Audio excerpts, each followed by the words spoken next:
ప్రార్థనే లోకం. ఏదైనా కార్యం వస్తే లోకం కావాలి. ఇల్లు కట్టుకున్నాం అనుకో, ఎవరు కావాలి? మంచి ముహూర్తం కావాలి. పెళ్లి చేసుకుంటున్నాం అనుకో, ఎవరు పెట్టాలి? మంచి ముహూర్తం కావాలి. పిల్లల్ని దేబెడుతున్నాం అనుకో, ఏం కావాలి? ముహూర్తం కావాలి. ఇక్కడ మాత్రం ప్రార్థన వల్లే కట్టాను. ఏడిది పెళ్ళి ప్రార్థన వల్లే కుదిరింది.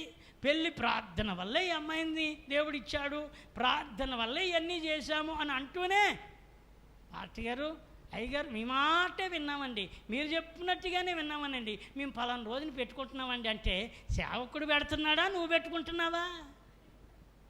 హలో, అమ్మాయిని పంపిస్తున్నామని చెప్పాం కదా, సేవకుడు పలానా రోజుని పంపించండి అన్నాడా? నువ్వు పెట్టుకుని సేవకుడి దగ్గరికి వచ్చి నేను రోజుని పంపిస్తున్నానని చెప్తున్నామా?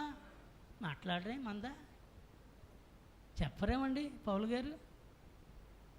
హలో, స్తోత్రం, హల్లెలూయా, హల్లెలూయా. ఏమండి, నేను ఎందుకు మాట చెప్తున్నానంటే, మనము దేవుని యందు ఎంత భయభక్తులు కలిగి ఉన్నామో, నీ చేసే కార్యాలను బట్టి కూడా నీ చుట్టూ ఉన్న సమాజము నీ దేవుడు ఎంత గొప్పవాడో వారి మధ్య దేవుడు నిన్ను గణపరుస్తాడు. స్తోత్రం కలిగిన గాక. హల్లెలూయా. ఇల్లే కట్టామా? ఎవరిని అడుగు, అయ్యా ఏ రోజుని మేము పలానా రోజుని మేము గృహప్రవేశం, మీరు ఏ రోజు దిగమంటారు, ఏ రోజు చెప్తే మీకు ఖాళీ ఉంటే చెప్పండి, ఏ రోజున వస్తారో అని నువ్వు సేవకుని నువ్వు అడగాలి. అంతేగాని నువ్వే పెట్టుకొని మేము పలానా రోజు అనుకుంటున్నామండి, పలానా రోజు అనుకుంటున్నామంటే నువ్వు పక్కదారి పట్టావనేది సంగతి తేటగా కనబడుతుంది. దేనికి స్తోత్రం. ఏ దారి పట్టావు? నిజంలో దారిలోనే ఉన్నావా, పక్కదారి పట్టావా? మాట్లాడరే మందా? ఏ దారి పట్టినట్టు? హలో, ఇక్కడ ఉన్నారే మీరంతాను? ఏ దారి పట్టినట్టు చెప్పాలి. అంటే ఎవరి దగ్గరికి వెళ్ళినట్టు? ఎవరి దగ్గరికి వెళ్ళినట్టు?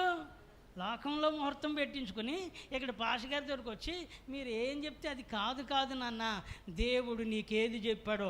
ఇప్పుడు దావీదు పరిస్థితి కుడితిలో పడ్డ ఎలకలాగా 3 పెట్టాడు. 7 సంవత్సరాలు కరువు, 3 నెలలు శత్రువు చేత నువ్వు తరంబడ్డం, 3 రోజులు తెగులు. ఎన్ని రోజులు తెగులు? 3 రోజులు తెగులు ఒప్పుకుంటావా? 3 నెలలు తరంబట్టం ఒప్పుకుంటావా? లేక 7 సంవత్సరాలు కరువును పంపమని దేవుడు చెప్తావా? నాకు సెలవిచ్చిన వాడు నీ దగ్గరికి పంపమని చెప్తే నేను వచ్చి ఇప్పుడు నీకు చెప్పి నీ ఆలోచన మరలా ఆయనకి చెప్పి ఆయన చేసేదానికి తల ఉంచుదాం. దేనికి స్తోత్రం. అమ్మలారా, అక్కలారా, దేవుని శాపానికి మనం గురవద్దు. ఈ మాటలు ఎందుకు చెప్తున్నానంటే, నువ్వు